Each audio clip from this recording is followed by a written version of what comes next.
नमस्कार दोस्तों, स्वागत करता हूं मैं आपको उसी श्रृंखला में जिस श्रृंखला की मैं बात कर रहा हूं आपसे। राजस्थान के इंपोर्टेंट प्रश्न, राजस्थान के इंपोर्टेंट प्रश्नों को मैं टॉपिक के माध्यम से लेकर आ रहा हूं। कल मैंने चर्चा की थी राजस्थान की प्रमुख सभ्यताओं की। आज मैं चर्चा करूंगा आपसे राजस्थान के एक बहुत ही महत्वपूर्ण टॉपिक की, 1857 की क्रांति। ध्यान दीजिएगा, इस क्रांति से अवश्य ही आपको आपके पेपर में प्रश्न देखने को मिलेंगे। तो आज हम चर्चा करेंगे किसकी? 1857 की क्रांति। बात करते हैं आज 1857 की क्रांति से जुड़े हुए कुछ महत्वपूर्ण प्रश्नों। ध्यान दीजिएगा, यहाँ आ रहा है प्रश्न नंबर 1। क्या कह रहा है ये? राजस्थान में 1857 की क्रांति। राजस्थान में 1857 की क्रांति। राजस्थान में 1857 की क्रांति के समय यहाँ के एजीजी, यहाँ के agent to governor general, AGG का मतलब क्या है? एजेंट टू गवर्नर जनरल कौन थे? तो ध्यान दीजिएगा, ये जो एजीजी का पद बनाया था ब्रिटिश सरकार ने। क्यों बनाया था? क्योंकि आप देखिएगा कि ये इस समय पर भारत में ब्रिटिश सरकार का अधिकार था। तो ये ब्रिटिश सरकार जो थी, इसके जो सबसे बड़ा अंग्रेज अधिकारी होता था वो होता था गवर्नर जनरल। कौन होता था? Governor general. अब वो गवर्नर जनरल जो पूरे भारत का सबसे बड़ा अंग्रेज अधिकारी है, वो पूरे भारत पर नियंत्रण नहीं रख सकता। इसी कारण उसने क्या कर रखा था? अलग अलग राज्यों में, अलग अलग प्रांतों में अपने अंडर में एजीजी, किसके एजेंट है? एजेंट टू गवर्नर जनरल नियुक्त कर रखे थे। तो आप देखिएगा, इसी क्रम में हमारे राजस्थान का जो क्रांति के समय एजीजी था वो था आपका जॉर्ज पैट्रिक लॉरेंस। कौन था एजीजी? George Patrick Lawrence. तो राजस्थान का किस समय की बात हो रही है? क्रांति के समय। एजीजी कौन था? उसका नाम था जॉर्ज पैट्रिक लॉरेंस। तो ये था आपका जॉर्ज पैट्रिक लॉरेंस। अच्छा, मैं यहीं पर आपको बता देता हूं, अगर आपसे पूछे कि राजस्थान का पहला एजीजी, राजस्थान का जो पहला एजीजी था वो था आपका अब्राहम लॉकेट। राजस्थान का पहला एजीजी कौन था? Abraham locket. उसका नाम था अब्राहम लॉकेट। और आप देख रहे हैं क्रांति के समय कौन था? उसका नाम क्या हो जाएगा? George Patrick Lawrence. तो क्रांति के समय राजस्थान का एजीजी कौन हुआ करता था? George Patrick Lawrence. तो आप देखिएगा, ये बहुत इंपॉर्टेंट क्वेश्चन है, आपकी परीक्षाओं में देखने को मिल सकता है। आगे करते ही चर्चा अगले प्रश्न की। आगे आ रहा है प्रश्न नंबर 2।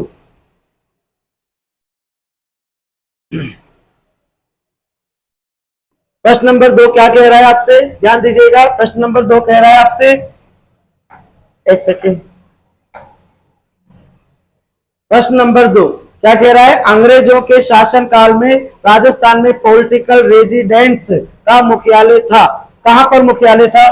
प्रश्न पूछ रहा है आपसे कि राजस्थान में पॉलिटिकल रेजिडेंस का मुख्यालय था। तो ध्यान दीजिएगा, इस प्रश्न को थोड़ा सा संशोधित किया जाएगा।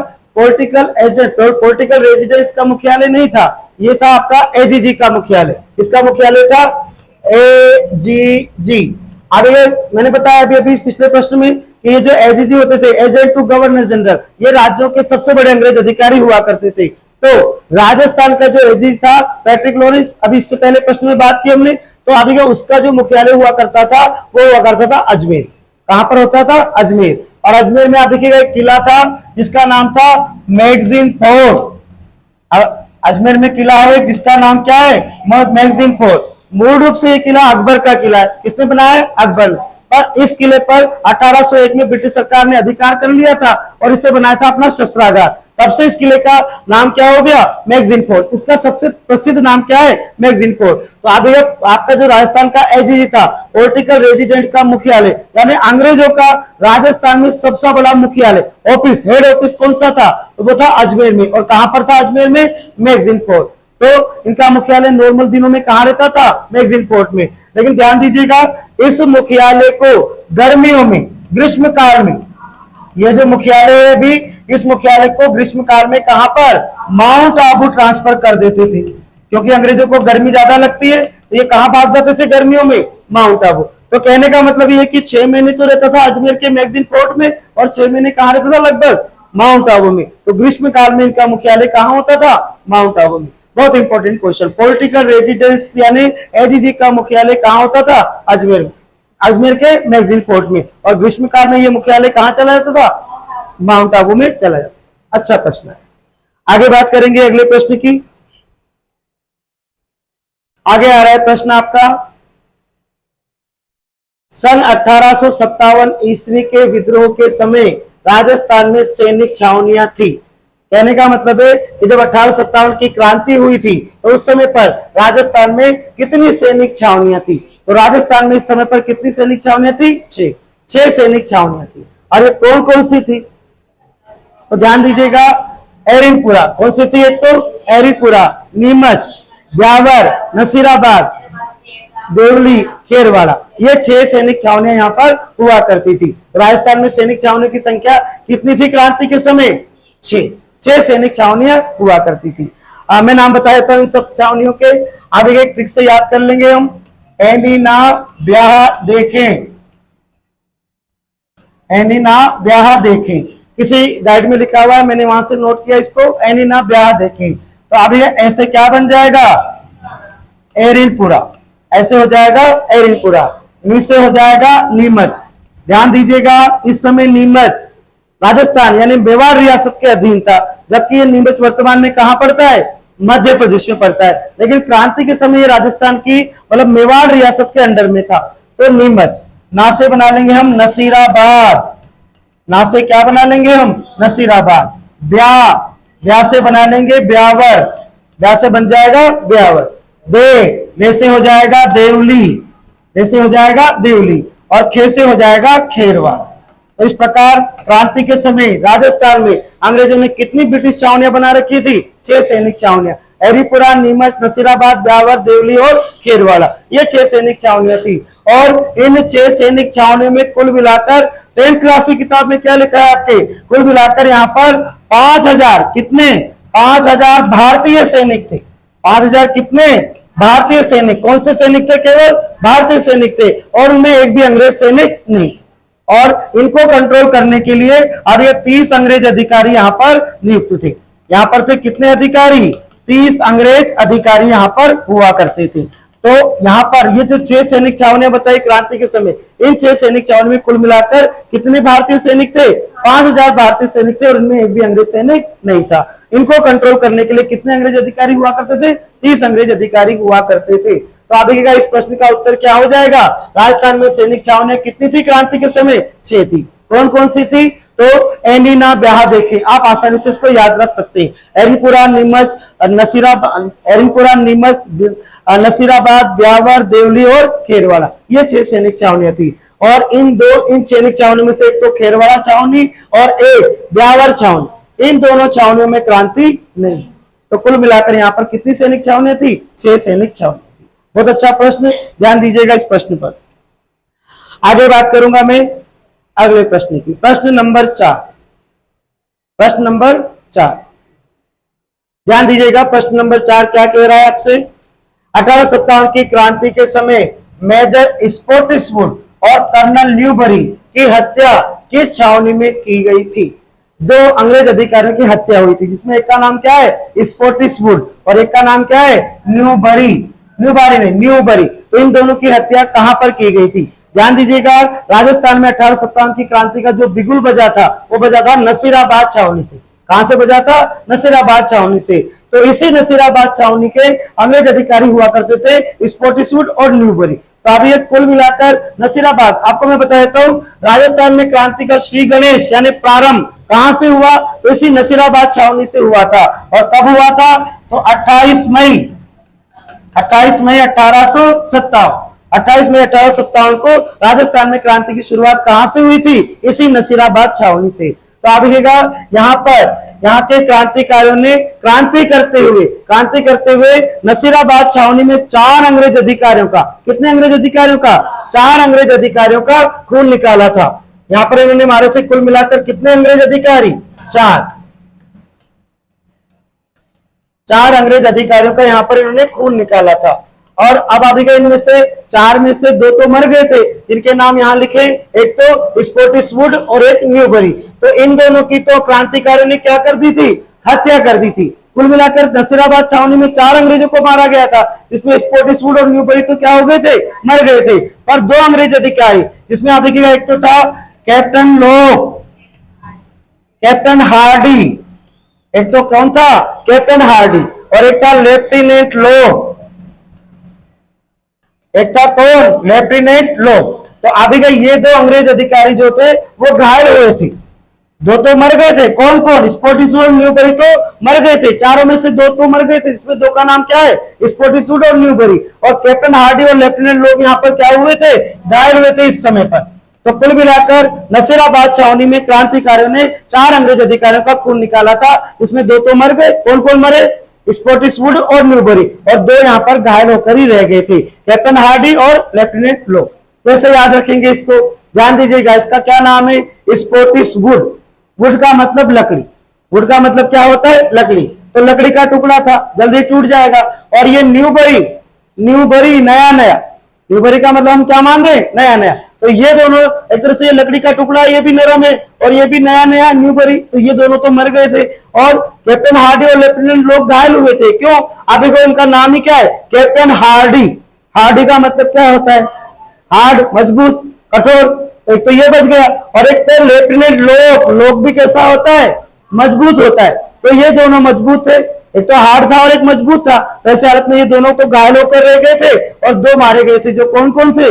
स्पॉटिसवुड और न्यूबरी। तो इस प्रश्न का उत्तर क्या है? तो क्रांति के समय स्पॉटिसवुड और न्यूबरी की हत्या किस छावनी में हुई थी? तो कहां हुई थी? नसीराबाद छावनी में। कब शुरू हुई यहाँ पर क्रांति? 28 मई 1857 को। कितने अंग्रेज अधिकारियों का खून निकाला था? 4 का, जिसमें दो तो मर गए, स्पॉटिसवुड और न्यूबरी, और दो घायल हो गए थे। कौन कौन? कैप्टन हार्डी और लेफ्टिनेंट लो।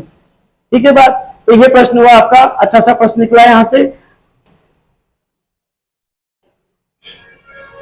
आगे आ रहा है प्रश्न नंबर 5। आगे आ रहा है आपका प्रश्न नंबर 5। ध्यान दीजिएगा, प्रश्न नंबर 5 क्या कह रहा है? ये आपका 2024 को जो पटवार की परीक्षा हुई थी 24/10/2021, उसमें एक प्रश्न आया था। क्या कह रहा है? 1857 में नसीराबाद में विद्रोह करने वाली बटालियन थी, अर्थात यहाँ पर जिसने विद्रोह किया था उसकी बटालियन का नाम क्या था? तो आप देखिएगा यहाँ पर ये जो बटालियन थी, ये थी आपकी विद्रोह करने वाली बटालियन थी 15वीं नेटिव इन्फेंट्री। कौन सी बटालियन थी? 15वीं बंगाल नेटिव इन्फेंट्री बटालियन ने विद्रोह किया था।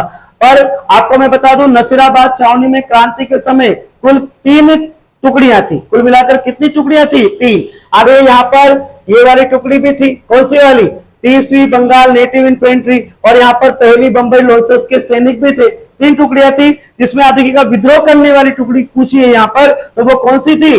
15वीं बंगाल नेटिव इन्फेंट्री। तो आगे का विद्रोह करने वाली बटालियन का नाम क्या हो जाएगा? 15वीं बंगाल नेटिव इन्फेंट्री। तो इस प्रकार यहाँ पर विद्रोह, और अच्छा भी बताया पिछले प्रश्न में आपको, यहाँ पर विद्रोह कब प्रारंभ हुआ था? तो 28 मई 1857। 28 मई 1857 को यहाँ पर विद्रोह प्रारंभ हुआ था। अच्छा, किसके नेतृत्व में हुआ था? तो ये जो 15वीं बंगाल नेटिव इन्फेंट्री है, इसका सैनिक था बख्तावर सिंह। इसका सैनिक कौन था? बख्तावर सिंह। तो राजस्थान में क्रांति की शुरुआत नसीराबाद छावनी से हुई थी। 28 मई 1857 को नसीराबाद छावनी की 15वीं बंगाल नेटिव इन्फेंट्री के सैनिक, क्या नाम है? बख्तावर सिंह के नेतृत्व में हुई। तो यहाँ पर क्रांति प्रारंभ हुई किसके द्वारा? 15वीं बंगाल नेटिव इन्फेंट्री के द्वारा। आगे आ रहा है प्रश्न नंबर 6। प्रश्न नंबर 6, ध्यान दीजिएगा क्या कह रहा है ये प्रश्न। राजस्थान के कोटा राज्य में 1857 के महान विद्रोह, इसको प्रथम स्वतंत्रता संग्राम का भी नाम दिया जाता है, का नेतृत्व करने वाले थे। कौन थे? राजस्थान में कोटा, जो जिसको क्या कहा जाता है? महान विद्रोह कहा जाता है। ध्यान दीजिएगा, यहाँ पर विद्रोह करने वाली जो मुख्य रूप से जो नेतृत्व करता थे वो कौन थे? तो अभी यहाँ पर लाला हरदयाल जयदयाल, लाला जयदयाल और मेहराब का, लाला जयदयाल और मेहराब का नामक दो क्रांतिकारियों के नेतृत्व में अभी हमारे कोटा का विद्रोह प्रारंभ हुआ था। और यहाँ पर कोटा के विद्रोह के बारे में क्या लिखा है? इसको कहा गया प्रथम स्वतंत्रता संग्राम।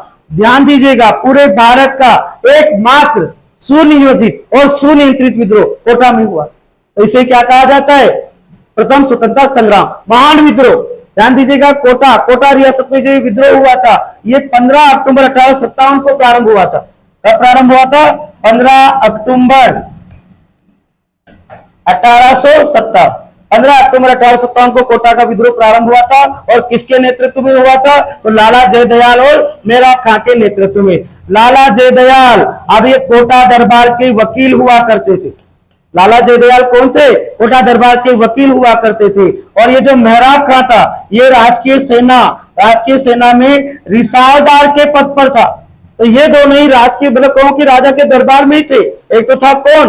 लाला जयदयाल, जो राजा का वकील हुआ करता था, और दूसरा कौन था? मेहराब खां, जो क्या था? सेना में रिसालदार के पद पर हुआ करता था। तो इन्हीं दोनों के नेतृत्व में कोटा की क्रांति कब? 15 अक्टूबर 1857 को प्रारंभ हुई थी, जिसे हम 1857 की क्रांति का महान विद्रोह या प्रथम स्वतंत्रता संग्राम भी कहते हैं।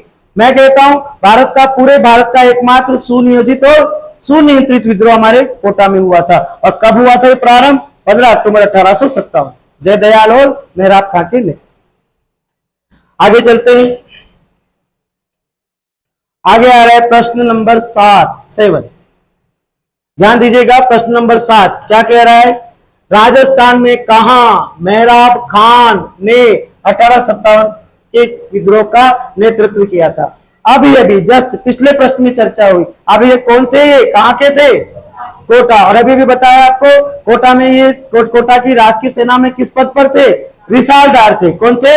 आपके मेहराब खान के नेतृत्व में। अभी कहां की ये पूछ रहा है, कहां मेहराब खान ने 1857 में विद्रोह का नेतृत्व किया था? तो कहां किया था? कोटा। इनके साथ दूसरे कौन थे? वकील जयदयाल। और दूसरे कौन है? ये मेहराब खान। तो ये प्रश्न अभी जस्ट चर्चा की मैंने। आगे आ रहा है प्रश्न नंबर 8। प्रश्न नंबर 8 ध्यान दीजिएगा, प्रश्न नंबर 8 क्या कह रहा है? 1857 के संग्राम में कोटा महाराव की सहायता के लिए किस राज्य ने सैनिक सहायता भेजी थी? किस राज्य ने सैनिक सहायता भेजी थी? अब ये जो प्रश्न है, इसका उत्तर थोड़ा सा मतलब इस प्रश्न को थोड़ा अलग टाइप से बनाया जाना चाहिए था, लेकिन ये प्रश्न परीक्षाओं में आ चुका है, इसलिए मैं इस पर ज्यादा संशोधन की चर्चा नहीं करूंगा। ध्यान दीजिएगा, कोटा महाराव तो इस समय पर राम सिंह सेकंड। कोटा के राजा कौन थे क्रांति के समय? महाराव राम सिंह सेकंड। तो महाराव राम सिंह सेकंड जो थे, उनको कोटा के क्रांतिकारियों ने अपने महल में नजरबंद कर दिया था। कोटा के क्रांतिकारियों ने क्या किया था? अपने महल में नजरबंद कर दिया था। तो ऐसी हालत में जब कोटा के क्रांतिकारियों को कोटा पर अधिकार रहा लगभग 6 महीने तक, तब दिखेगा कोटा महाराव की सहायता के लिए, एक तरह से ये अंग्रेजों के विरुद्ध हो रही क्रांति, तो एक तरह से कहूं तो ये अंग्रेजों की सहायता हो रही है। तो अंग्रेजों की सहायता करने के लिए, राम सिंह सेकंड की सहायता करने के लिए, ध्यान देना, ये राम सिंह सेकंड की सहायता क्यों बोल रहा हूं मैं? क्योंकि इस समय पर क्या हुआ था, 1817-18 से लेकर 1823 तक राजस्थान के सभी राजपूत राजाओं ने अंग्रेजों से सहायक संधियां कर ली थी। तो सहायक संधि के अनुसार राजाओं को अंग्रेजों का साथ देना था। तो ऐसे हालत में ये जो प्रश्न बन रहा है, ये किसकी सहायता के लिए? राम सिंह, अर्थात किसकी? राम सिंह भी किसकी सहायता करेगा? अंग्रेजों की सहायता करेगा। सहायक संधि तो अंग्रेजों की सहायता करेगा। तो ऐसे हालत में अब ये कौन से राज्य की सेना आई थी? ये आई थी करौली राज्य की सेना। करौली के राजा थे मदन पाल। करौली के राजा कौन थे? मदन पाल। तो मदन पाल ने अपनी सेना दी थी अंग्रेज अधिकारी रॉबर्ट्स। अंग्रेज अधिकारी कौन था? रॉबर्ट्स। तो अंग्रेज अधिकारी रॉबर्ट्स को अभी करौली के राजा मदन पाल ने अपनी सेना दी थी। और इसी रॉबर्ट्स ने क्या किया? अभी कोटा के विद्रोह का दमन किया था। आपके 10th क्लास की किताब में लिखी इसकी तारीख 22 मार्च 1858। कोटा के विद्रोह का दमन करने वाला अंग्रेज सेनापति कौन था? आपका रॉबर्ट्स। और कब किया था इसने? 22 मार्च 1858 को इसने कोटा के विद्रोह का दमन किया था। किसकी सेना की सहायता से? तो करौली के राजा मदन पाल की सेना की सहायता। तो ये प्रश्न हुआ आपका, किसने सहायता की थी? तो भाई मदन पाल ने की थी। कहां के राजा थे? करौली के राजा थे। और राम सिंह की सहायता की। राम सिंह को भी इन्होंने नजरबंद कर रखा था, उसकी भी सहायता की। और इसकी सहायता से अंग्रेज अधिकारी का नाम क्या है? रॉबर्ट्स ने 22 मार्च 1858 को कोटा की क्रांति का दमन किया। तो ये हो गया प्रश्न आपका, प्रश्न नंबर 8। आगे आ रहा है प्रश्न नंबर 9। नीमच। प्रश्न आ रहा है कहां से? नीमच की क्रांति से। ध्यान दीजिएगा, नीमच के विद्रोह की तिथि थी, तारीख पूछ रहा है। क्या पूछ रहा है? तारीख। तो नीमच में क्रांति हुई थी कब? 3 जून 1857। नीमच में क्रांति कब हुई थी? 3 जून 1857 को प्रारंभ हुई थी। अब किसके नेतृत्व में प्रारंभ हुई थी? तो अभी यहाँ पर थे 2 विद्रोही, 2 क्रांतिकारी, जिसमें एक का नाम तो था हीरा सिंह।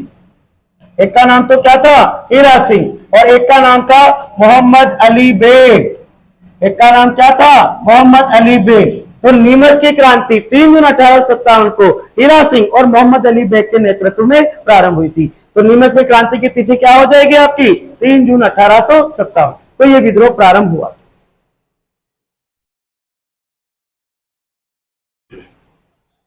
आगे आ रहा है प्रश्न नंबर 10।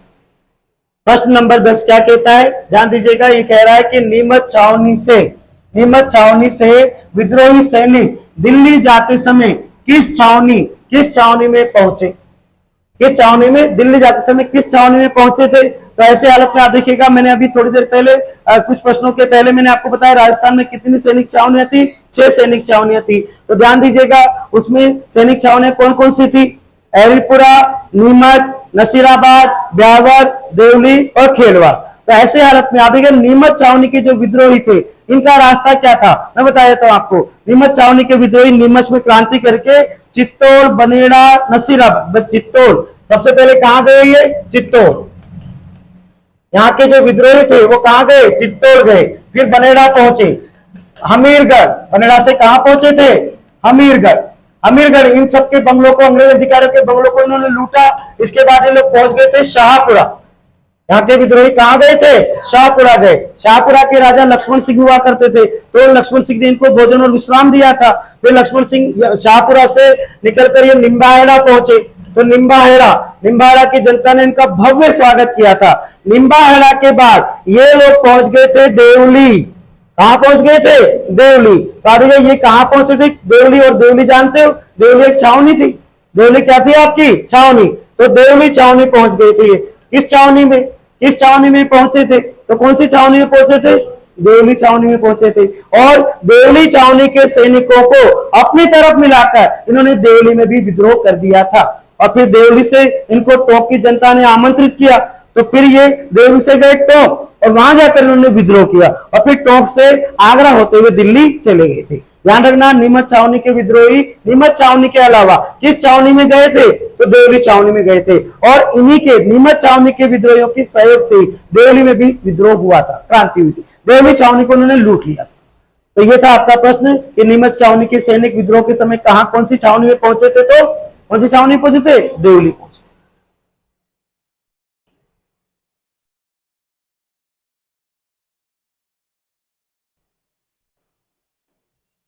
प्रश्न नंबर 11 क्या बोलता है आपसे? 1857 की क्रांति में अंग्रेजों व जोधपुर की संयुक्त सेना। बहुत बढ़िया प्रश्न।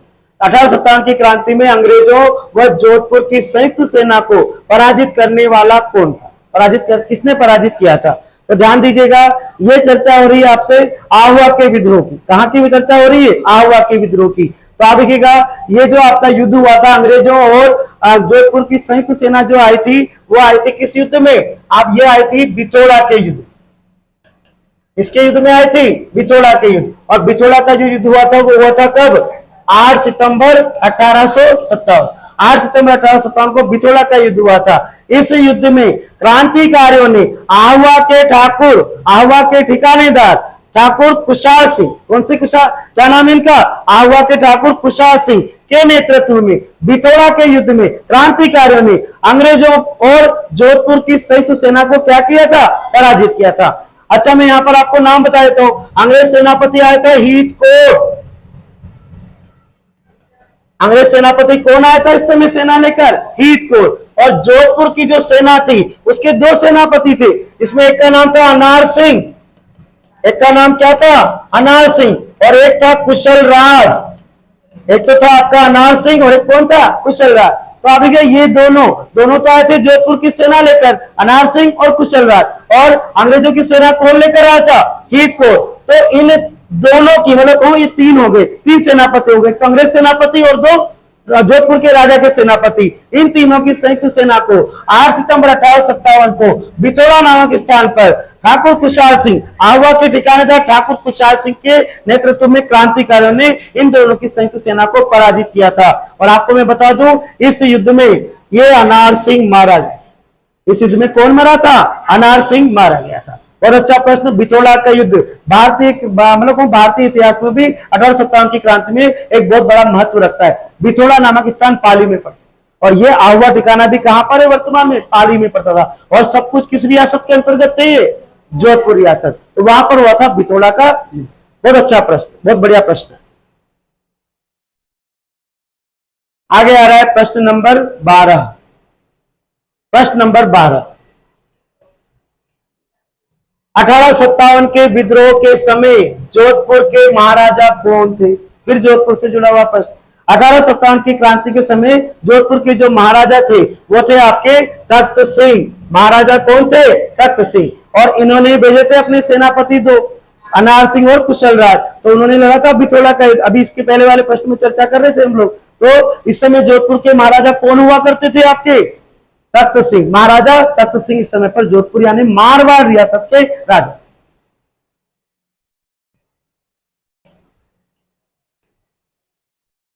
आगे आ रहा है प्रश्न नंबर 13।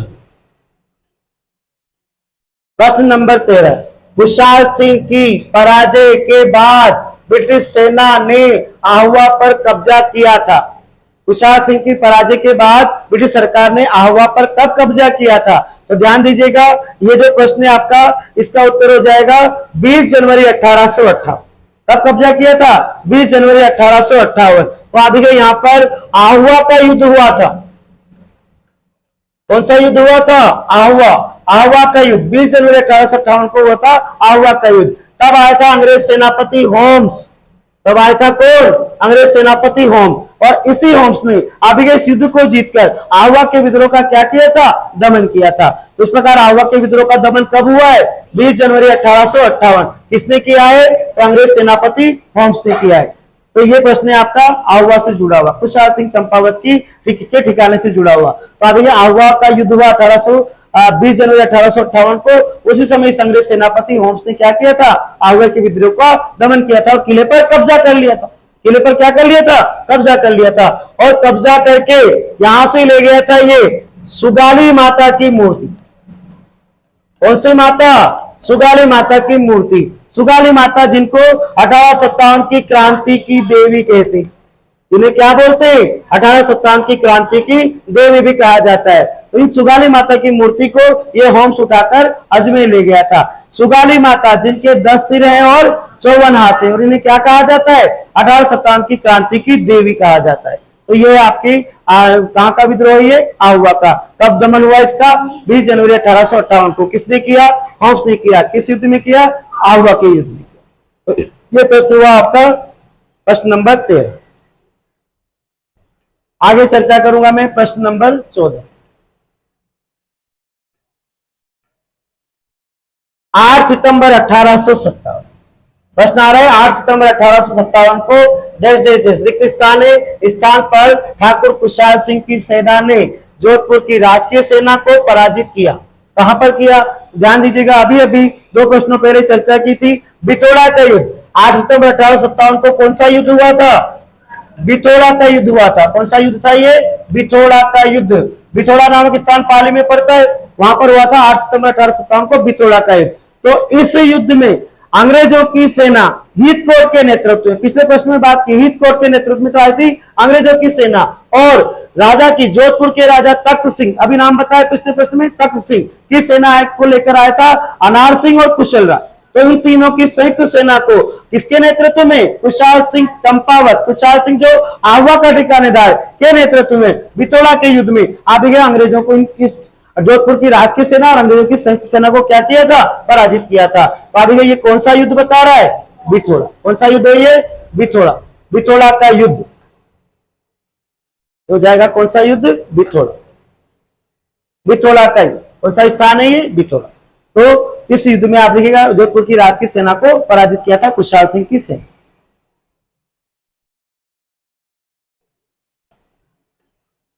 आगे आ रहा है प्रश्न नंबर 15। प्रश्न नंबर 15 क्या कह रहा है?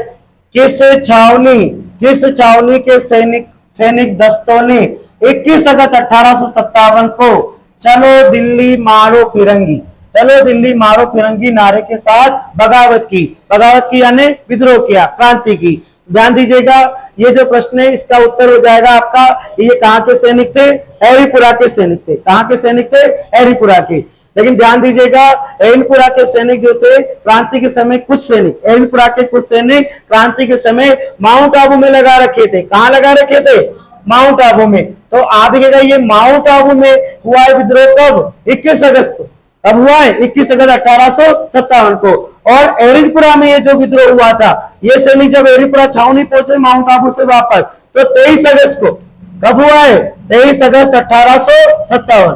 23 अगस्त 1857 को एरनपुरा छावनी में शेष सैनिकों ने चलो दिल्ली मारो फिरंगी का नारा लगाते हुए एरनपुरा में क्रांति कर दी थी। तो इसका उत्तर क्या हो जाएगा? एरनपुरा। ध्यान रखना, चलो दिल्ली और मारो फिरंगी का नारा किसने लगाया? तो एरनपुरा के सैनिकों ने लगाया। यहां पर कौन सी टुकड़ी हुआ करती थी? तो यहां पर थी जोधपुर लीजन। यहां पर कौन सी टुकड़ी हुआ करती थी? जोधपुर लीजन के सैनिकों ने लगाया ये नारा, चलो दिल्ली और मारो फिर। तो ये प्रश्न है आपका प्रश्न नंबर 15। आगे चलते हैं, अगले प्रश्न की चर्चा करते हैं। आगे आ रहा है प्रश्न नंबर 16। प्रश्न नंबर 16 क्या बोल रहा है? ध्यान दीजिएगा, 1857 के विद्रोह के दौरान निम्नलिखित में से किस ठिकानेदार ने तात्या टोपे की सहायता की? बहुत अच्छा प्रश्न। तात्या टोपे 1857 के क्रांति के समय भारत में क्रांति के प्रमुख लीडर हुआ करते थे। तो आप देखिएगा, ये जो तात्या टोपे थे, इनका आगमन हुआ था हमारे राजस्थान में भीलवाड़ा से। भीलवाड़ा आए थे, फिर उसके बाद ये लोग ये चले गए उदयपुर, उदयपुर से चले गए टोंक पर अधिकार किया इन्होंने, फिर टोंक से इनको भागना पड़ा। तब आप देखिएगा, ये जो आपके तात्या टोपे थे, इनकी सहायता करने वाले जो थे वो थे सलूम्बर के केसरी सिंह। किसने की थी इनकी सहायता? तात्या टोपे की सहायता किसने की थी? तो सलूम्बर के ठिकानेदार थे केसरी सिंह ने तात्या टोपे की क्रांति के समय क्या की थी? सहायता की थी। एक तो सलूम्बर के थे आपके केसरी सिंह जिन्होंने इनकी सहायता की थी, और एक थे आपके अशोक के जोध सिंह। तो ये दोनों जो लोग थे ठिकानेदार थे, इन्होंने क्रांतिकारियों की क्रांति के समय सहायता की थी। तो शरण देने वाले कौन हो जाएंगे यहाँ पर? केसरी सिंह, सलूम्बर के केसरी सिंह।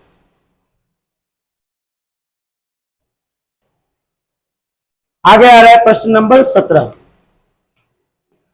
प्रश्न नंबर 17, 1857 से पूर्व अंग्रेजों के खिलाफ राजस्थान में बिगुल बजाने वाले क्रांतिकारी थे। कौन थे? तो ध्यान दीजिएगा, राजस्थानी साहित्य के अनुसार राजस्थान में क्रांति प्रारंभ होने से पहले ही, क्रांति प्रारंभ कब हुई? 28 मई 1857 को नसीराबाद छावनी से। उससे पहले ही अभी ये जो थे आपके डूंगर जी और जवाहर, कौन थे? डूंगर जी और जवाहर जी, इन्होंने नसीराबाद छावनी को लूट लिया। इन्होंने क्या किया था? नसीराबाद छावनी को लूट लिया था। और इन्होंने ही आगे एक तरह से कहा जाए तो यही क्या है, हमारे क्रांति राजस्थानी साहित्य के अनुसार राजस्थान में क्रांति के जनक माने जाते डूंगर जी, जवाहर जी। और इनके साथ एक और थे लोथू जी जाट। इनके साथ एक और थे जिनका नाम क्या था? लोथू जी जाट। तो लोथू जी जाट, डूंगर जी और जवाहर जी ने क्या किया था? क्रांति से पहले ही, क्रांति प्रारंभ होने से पहले, क्रांति से पहले नहीं मतलब क्रांति प्रारंभ होने से पहले ही नसीराबाद छावनी को लूट लिया था। तो उसी को क्या माना गया कि क्रांति शुरू होने से पहले क्या किया इन्होंने? क्रांति का बिगुल बताया था। तो ऐसी हालत में डूंगर जी, जवाहर जी और लोथू जी जाट को आप क्या कह सकते हैं? क्रांति राजस्थानी साहित्य के अनुसार क्रांति के जनक कह सकते हैं, डूंगर जी, जवाहर जी और लोथू जी जाट।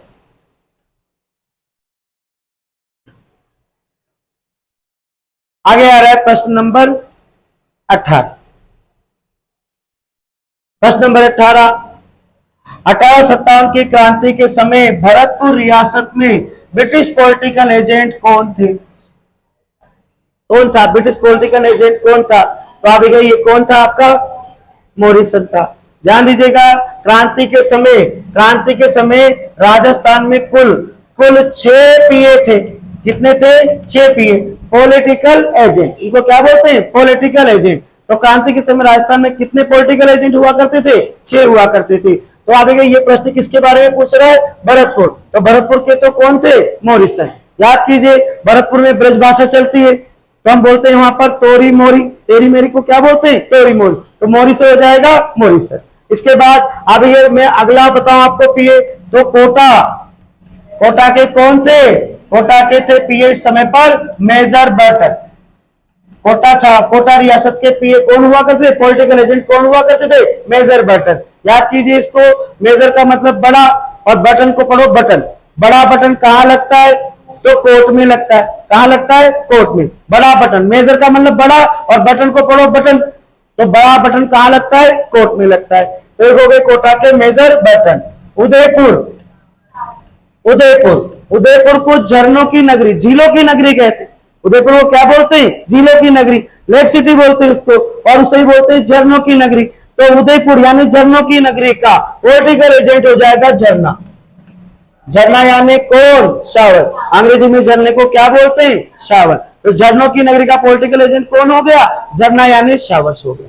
इसके बाद आगे जोधपुर, एक पॉलिटिकल एजेंट कहां था आपका? जोधपुर में था।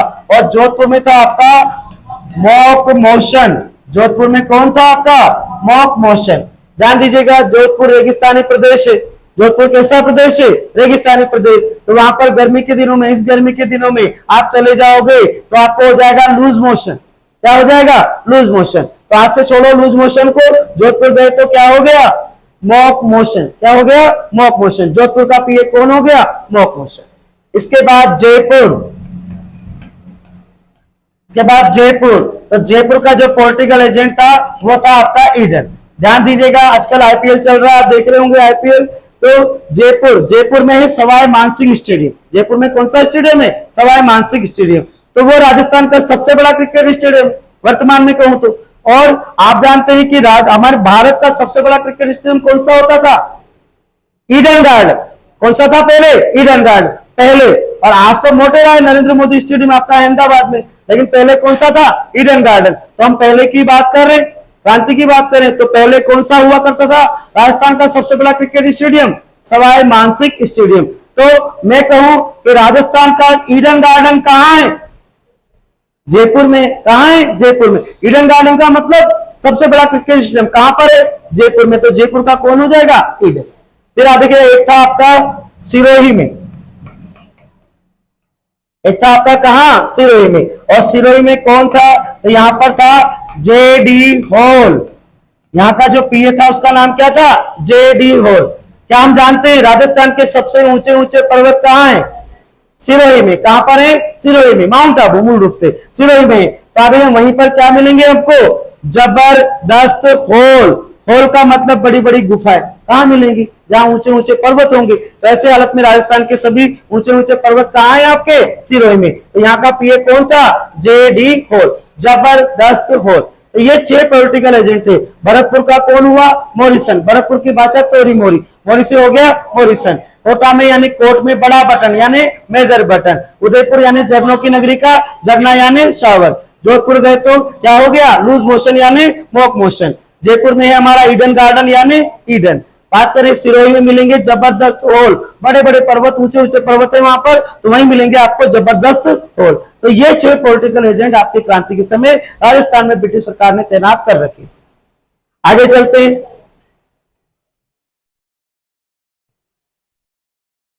करें प्रश्न नंबर 19 की। प्रश्न नंबर 19 क्या कह रहा है? राजस्थान के द्वितीय भामाशाह जिन्होंने रानी लक्ष्मीबाई को धन देकर मदद की थी का क्या नाम था? तो ध्यान दीजिएगा, क्रांति के समय राजस्थान में अभी राजस्थान के एक निवासी थे आपके अमरचंद भाटिया। राजस्थान के अर्थात ये कहां के थे? मूल रूप से बीकानेर के रहने वाले थे। कहां के रहने वाले थे? बीकानेर के। और ये क्रांति के समय ग्वालियर चले गए थे।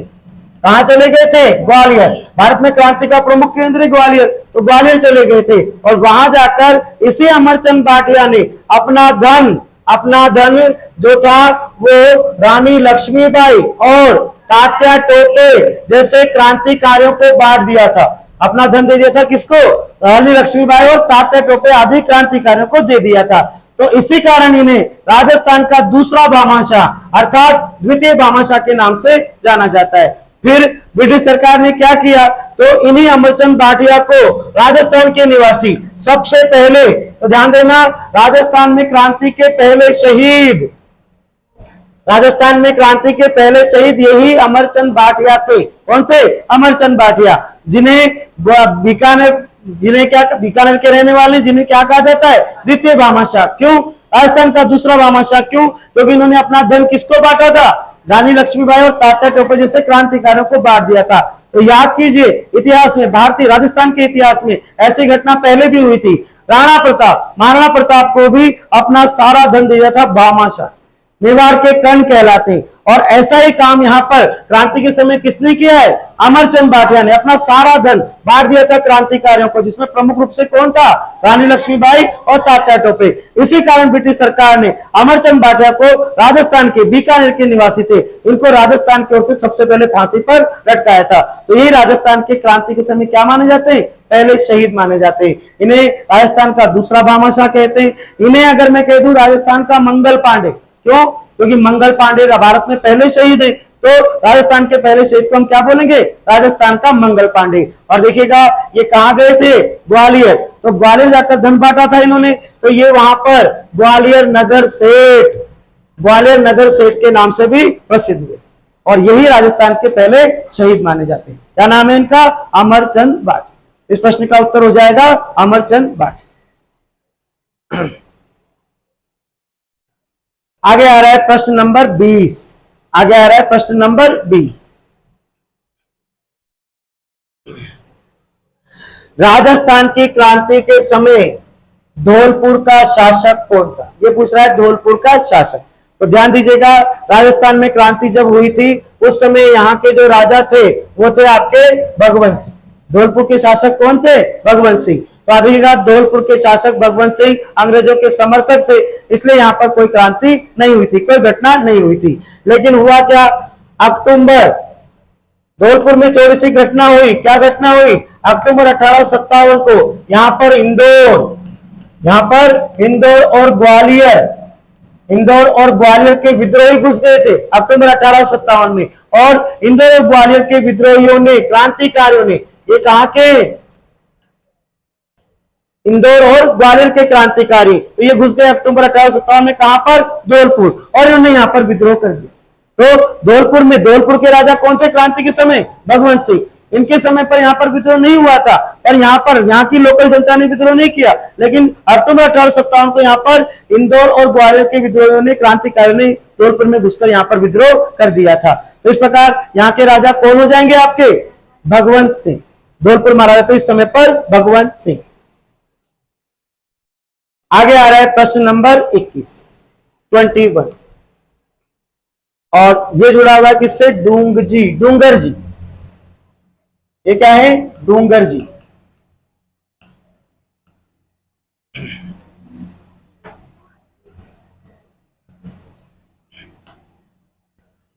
इनका नाम है डूंगर जी। अभी चर्चा कर रहे थे कुछ प्रश्नों पहले। डूंगर जी और जवाहर जी ने किस राज्यों की सेना के विरुद्ध संघर्ष किया था? डूंगर जी और जवाहर जी ने किस राज्य की सेना के विरुद्ध संघर्ष किया था? तो देखिए ये था बीकानेर और जोधपुर।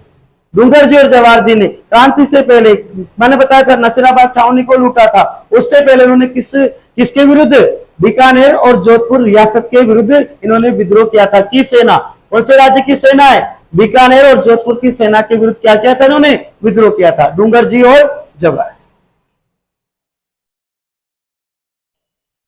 आगे आ रहा है प्रश्न नंबर 22। प्रश्न नंबर 22 बहुत अच्छा प्रश्न, ध्यान दीजिएगा। प्रश्न का नाम है 22। 1857 के दौरान लिखित पुस्तक माझा प्रवास के लेखक कौन थे? माझा प्रवास, ध्यान दीजिएगा, ये जो माझा प्रवास नामक साहित्य या रचना है, ये मराठी भाषा की। कौन सी भाषा की है? मराठी भाषा की है। और इसे मराठी में लिखा था किसने? विष्णु भट्ट मोडसे। किसने लिखा था? विष्णु भट्ट गोडसे ने मराठी भाषा में लिखी माझा प्रवास। और इसमें इन्होंने आपकी आंखों देखा और कानों सुना हाल लिखा। किसने लिखा? विष्णु भट्ट गोडसे ने। तो 1857 के दौरान लिखित पुस्तक माझा प्रवास किस भाषा में? मराठी भाषा में। को किसने लिखा है? विष्णु भट्ट गोडसे ने लिखा था। और इसमें उन्होंने आंखों देखा और कानों सुना, जितो भी सुना, जो भी उन्होंने अपनी आंखों से देखा था, वो सारा विवरण उन्होंने लिखा इसमें माझा प्रवास नामक पुस्तक। किस भाषा में? मराठी भाषा में। और किसने लिखी है? तो विष्णु भट्ट। रिट 2011 का प्रश्न, जब टेट होती थी उस समय का प्रश्न है। पहली बार हुई थी आज टेट, उस समय आया था ये प्रश्न। इसके बाद अगला प्रश्न आ रहा है आपके सामने। 1857 की क्रांति के समय कोटा का शासक कौन था? कोटा का शासक कौन था? तो अभी हम चर्चा करके आए पहले महाराव राम सिंह सेकंड। महाराव राम सिंह सेकंड, ध्यान देना, राजस्थान में क्रांति के समय राम सिंह नाम के 3 राजा हुआ करते थे। इसमें एक तो आप कोटा के जान ही रहे हो, तो कोटा के राजा कौन थे इस समय? महाराव राम सिंह सेकंड। और एक थे आपके जयपुर में, और जयपुर के राजा अपने नाम के आगे क्या लगाते हैं? सवाई लगाते थे। तो यहां पर थे सवाई राम सिंह, और अभी ये भी सेकंड थे, सवाई राम सिंह सेकंड, जयपुर को गुलाबी रंग में पुतवाने वाले। तो 1857 की क्रांति के समय कोटा के महाराव तो कौन हो गए? राम सिंह द्वितीय। लेकिन इसी नाम के एक राजा और हुए थे, जो कहां पर थे? जयपुर में, इसी क्रांति के समय, 1857 की क्रांति के समय। उनका नाम भी क्या था? राम सिंह सेकंड। लेकिन ये जयपुर के राजा है, तो ये अपने नाम के आगे क्या लगाते हैं? सवाई। तो जयपुर में कौन थे? सवाई राम सिंह सेकंड, जयपुर को गुलाबी रंग में पुतवाने वाले। और अभी क्या, एक और थे राम सिंह, और ये थे बूंदी में। तो बूंदी के राजा थे राम सिंह, ये थे फर्स्ट, राम सिंह फर्स्ट। बूंदी के राजा कौन थे? राम सिंह फर्स्ट। तो राम सिंह सेकंड, महाराव राम सिंह सेकंड, तो कहां के राजा हो गए? कोटा के। जयपुर के राजा कौन हो गए? सवाई राम सिंह सेकंड। और बूंदी के राजा भी कौन थे? राम सिंह फर्स्ट। तो कोटा के राजा कौन हो गए यहां पर? सवाई राम सिंह सेकंड। आगे आ रहा है प्रश्न नंबर 24, प्रश्न नंबर 24। प्रश्न नंबर 24, कंपनी अधिकारी जिसकी 1857 की क्रांति के दौरान कोटा में हत्या की गई थी। मजेदार प्रश्न, बहुत अच्छा प्रश्न, ध्यान दीजिएगा। ये आपको पता है कोटा के पीए कौन थे? कोर्ट में बड़ा बटन, याद कीजिए, क्या बताया था? Major button. मेजर का मतलब बड़ा और बटन का मतलब बटन। तो बड़ा बटन कहां लगता है? कोर्ट में लगता है, शादी के कोर्ट में। तो कोटा का पीए कौन था? Major Burton. इसी मेजर बटन की अब यह कोटा के क्रांतिकारियों ने हत्या कर दी थी, निर्मम हत्या। अब ये इसको मेजर बटन की हत्या करने के बाद भी इसे नहीं छोड़ा, और इस मेजर बटन के सिर को काटा। मेजर बटन के सिर को काट कर क्रांतिकारियों ने क्या किया? इसके सिर के साथ फुटबॉल खेली एक तरह से। इसके सिर को काट दिया और इसके सिर को पूरे कोटा शहर में घुमाया। इसके सिर को पूरे कोटा शहर में घुमाया था, और कोटा शहर में घुमाया। फिर शाम को रामपुरा कोतवाली ले गए। रामपुरा कोतवाली कोटा में आज भी है। तो रामपुरा कोतवाली ले जाकर इसके सिर को तोप से उड़ा दिया था। कोटा के क्रांतिकारियों ने ये बहुत भयंकर सा मंजर उस समय पर पैदा किया था। 1857 की क्रांति के समय कोटा के पॉलिटिकल एजेंट मेजर बटन को मारकर उसके 2 पुत्रों को भी मार दिया था, आर्थर और फ्रैंक, और इसको मारकर इसके सिर को काटा, और फिर इसके सिर को काटकर पूरे कोटा शहर में घुमाया। एक तरह से फुटबॉल खेली, और फिर शाम को रामपुरा कोतवाली ले जाकर इसके सिर को तोप से उड़ा दिया था। तो कोटा में किसकी हत्या की थी अंग्रेज अधिकारी के रूप में? कोटा के पीए मेजर बटन, बड़ा बटन, कोर्ट में बड़ा बटन। कौन है? Major button.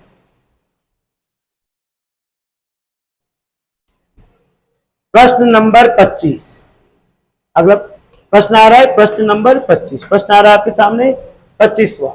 निम्न में से कोटा में 1857 के विद्रोह का नेता, 1857 विद्रोह का नेता कौन था? अर्थात 1857 की क्रांति का विद्रोह किसके नेतृत्व में हुआ था? तो अभी ये कौन था आपका? ये था आपका वकील जयदयाल। कौन था ये? वकील जयदयाल। और इसके साथ एक और थे, रिसालदार मेहराब खां और वकील जयदयाल के नेतृत्व में कोटा का विद्रोह 15 अक्टूबर 1857 को प्रारंभ। कब प्रारंभ हुआ था? 15 अक्टूबर 1857 को। ध्यान रखना, कोटा का जो विद्रोह का नेता था, प्रमुख नेता जयदयाल, और इसका सहयोगी कौन था? मेहराब खां। तो इन दोनों के नेतृत्व में 15 अक्टूबर 1857 को कोटा की क्रांति प्रारंभ हुई थी। आगे आ रहा है प्रश्न नंबर 26। स्थान जहां आह्वा के ठाकुर खुशहाल सिंह ने अपना अंतिम समय व्यतीत किया था। आह्वा के ठाकुर खुशहाल सिंह ने अपना अंतिम समय व्यतीत कहां किया था? तो ध्यान दीजिएगा, ये जो खुशहाल सिंह चंपावत है आपका, ये कहां का ठिकानेदार है? आह्वा का ठिकानेदार। तो ध्यान दीजिए, आह्वा ठिकाने के दौरान अभी आह्वा में जो क्रांति हो रही थी, एरिनपुरा और आसपास के ठिकानेदारों के सहयोग से, वहां का जो ठाकुर था वो कौन था? खुशहाल सिंह चंपावत। इस खुशहाल सिंह चंपावत के नेतृत्व में अब क्रांतिकारियों ने एक तो बिथोड़ा का युद्ध लड़ा 8 सितंबर 1857। तो बिथोड़ा के युद्ध में जोधपुर और में अंग्रेजों की संयुक्त सेना को पराजित किया था इसी के नेतृत्व में। फिर उसके 10 दिन बाद यानी 18 सितंबर 1857 को हुआ था चेलावास का युद्ध। कौन सा युद्ध हुआ था? चेलावास का युद्ध। चेलावास के युद्ध में अंग्रेज सेनापति आए थे अंग्रेजों की ओर से, मतलब अंग्रेजी सेना आई थी और अंग्रेजी सेना को कौन लेकर आया था? राजस्थान का एजीजी पैट्रिक लॉरेंस। राजस्थान का एजीजी कौन था क्रांति के समय? Patrick Lawrence. और इसके साथ आया था जोधपुर का पीए मोक मोशन। इसके साथ में कौन आया था? जोधपुर का पीए मोक मोशन। तो अभी इस चेलावास के युद्ध में ये दोनों अंग्रेज लड़ रहे थे इन क्रांतिकारियों से। तो अभी इस युद्ध को, चेलावास के युद्ध को ही काले गोरे का युद्ध, चेलावास के युद्ध को ही कौन सा युद्ध? काले गोरे का युद्ध भी कहा जाता है। तो इस काले गोरे के युद्ध में क्रांतिकारियों ने ये हो रहा है कब? 18 सितंबर को। कब हुआ ये? 18 सितंबर 1857। तो इसमें अंग्रेज सेना का मतलब सेनापति कौन बनकर आया? एजीजी पैट्रिक लॉरेंस और साथ में आया मोक मोशन। तो इस युद्ध में इसको काले गोरे का युद्ध भी कहा गया। ये चेलावास नामक स्थान पर हुआ था पाली में। इस युद्ध में कुशाल सिंह चंपावत के नेतृत्व में क्रांतिकारियों ने पैट्रिक लॉरेंस और मोक मोशन की सेना को पराजित कर दिया था और इस मोक मोशन को मारकर, इस मोक मोशन को क्या किया? इस जोधपुर के पीए मोक मोशन को इन्होंने मार दिया था और मारकर इसके शव को आहुआ के किले के बाहर, आहुआ के किले के दरवाजे के पास, आहुआ के किले का जो मेन दरवाजा था उस दरवाजे के पास था एक नीम का पेड़। इस नीम के पेड़ पर इसके शव को टांग दिया। तो ऐसे हालत में ये युद्ध तो जीत लिया कुशाल सिंह चंपावत के नेतृत्व में क्रांतिकारियों ने, लेकिन अभी इन्होंने यहाँ पर जोधपुर के पीए की हत्या कर दी और उसके शव को टांग दिया नीम के पेड़ पर। तो ऐसे हालत में कुशाल सिंह चंपावत इस युद्ध के बाद आहुआ से निकल गया था और ये निकलकर कुशाल सिंह चंपावत आहुआ से निकलकर पहले तो चला गया था आपके कहां पर? सलुम्बर। पहले तो कहां चला गया? ये सलुम्बर चला गया और सलुम्बर जाने के बाद कुछ समय तक सलुम्बर में रहा, फिर यहां से चला गया ये नीमच। फिर ये कहां चला गया? नीमच चला गया और नीमच जाकर इसने अंग्रेजों के सामने आत्मसमर्पण कर दिया था। अंग्रेजों के सामने इसने क्या कर दिया था? आत्मसमर्पण कर दिया था। तो फिर अंग्रेजों ने ब्रिटिश सरकार ने इसकी जांच करवाई कि भाई इसने इतनी ये जो क्रांति हुई इतनी सारी, तो इसमें इसकी क्या क्या भूमिका रही है। तो इसकी जांच करवाई थी मेजर टेलर आयोग के द्वारा। कुशाल सिंह चंपावत की जांच किसने की थी? मेजर टेलर आयोग। उस मेजर टेलर आयोग ने इस कुशाल सिंह को निर्दोष बताया, इसका कोई दोष नहीं है। तो फिर आप देखिएगा इसने अपना अंतिम समय जो था वो उदयपुर में गुजारा। कहां पर गुजारा था? उदयपुर में। कुशाल सिंह चंपावत ने अपना अंतिम समय कहां गुजारा था? उदयपुर। क्योंकि अभी इसको सलुम्बर से नीमच कर जाकर इसने आत्मसमर्पण कर दिया और इसको जेल में डाल दिया। फिर इसकी जांच करवाई गई मेजर टेलर आयोग के द्वारा, तब इसने इसको निर्दोष बताया था। पर इसको छोड़ तो दिया, लेकिन इसको जब मारवाड़ रियासत में जाने से मना कर दिया। तो ये कहां निकल लिया था? फिर उदयपुर। इसने अपना अंतिम समय कहां निकाला था? उदयपुर में गुजारा। तो ये था आपका ठाकुर कुशाल सिंह, जो कहां का ठिकानेदार हुआ करता था क्रांति के समय? आहुआ। आगे आ रहा है प्रश्न नंबर 27। प्रश्न नंबर 27। 20 जनवरी 1858 को किस शासक ने आहुआ पर आक्रमण किया था? याद कीजिए, आहुआ की क्रांति का दमन किसने किया था? Colonel Holmes. याद कीजिए, कर्नल होम्स। 20 जनवरी 1858 को किसने आहुआ के किले पर अधिकार कर लिया था? तो वो था कर्नल होम्स। आहुआ के युद्ध में 20 जनवरी 1858 को हुआ था। फिर कर्नल होम्स ने आगे यहाँ पर अधिकार कर लिया। आहुआ के विद्रोह का क्या किया था? इसने दमन किया था और यहां से एक मूर्ति उठाकर ले गया था। 1857 की क्रांति की देवी नाम बताइए? सुगाली माता। जिसके कितने सिर हैं? 10 सिर हैं और 54 हाथ हैं। तो आहुआ पर आक्रमण करने वाला कौन हो जाएगा? Colonel Holmes. और इसी ने क्या किया था? आहुआ के विद्रोह का दमन किया था और यही यहां से सुगाली माता की मूर्ति उठाकर अजमेर ले गया था। तो आप देखिएगा इसका उत्तर क्या हो जाएगा? Colonel Holmes. प्रश्न नंबर 28, क्वेश्चन नंबर 28 क्या बोल रहा है? नसीराबाद में विद्रोह करने वाली बटालियन कौन सी थी? फिर रिपीट हुआ ये प्रश्न, आगे भी आया था प्रश्न, ध्यान दीजिएगा। नसीराबाद छावनी में 3 टुकड़ियां थी। इसमें एक कौन सी थी?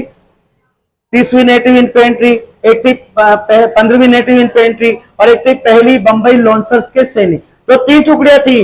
ए बी सी तीनों टुकड़ियां नसीराबाद छावनी की हैं, लेकिन यहां पर जो विद्रोह प्रारंभ किया था वो 15वीं बंगाल नेटिव इन्फेंट्री के सैनिक बख्तावर सिंह, आगे बताया था मैंने, बख्तावर सिंह के नेतृत्व में प्रारंभ हुआ था। कब हुआ था? तो 28 मई 1857 को नसीराबाद छावनी में विद्रोह प्रारंभ हुआ था बख्तावर सिंह के नेतृत्व में। और कौन सी टुकड़ी थी ये? 15वीं नेटिव इन्फेंट्री, हाँ 15वीं बंगाल नेटिव इन्फेंट्री के सैनिक कौन थे? बख्तावर सिंह। ध्यान दीजिएगा। 12 प्रश्न नंबर 29 नसीराबाद छावनी को लूटने वाला राजपूत सरदार कौन था? आगे चर्चा हुई थी हमारी, डूंगर जी जवाहर जी, तो इसमें नाम आ रहा है किसका? डूंगर सिंह। कौन है ये? डूंगर सिंह। तो क्रांति को लूटने वाले सरदार कौन बताए गए? राजपूत सरदार डूंगर सिंह।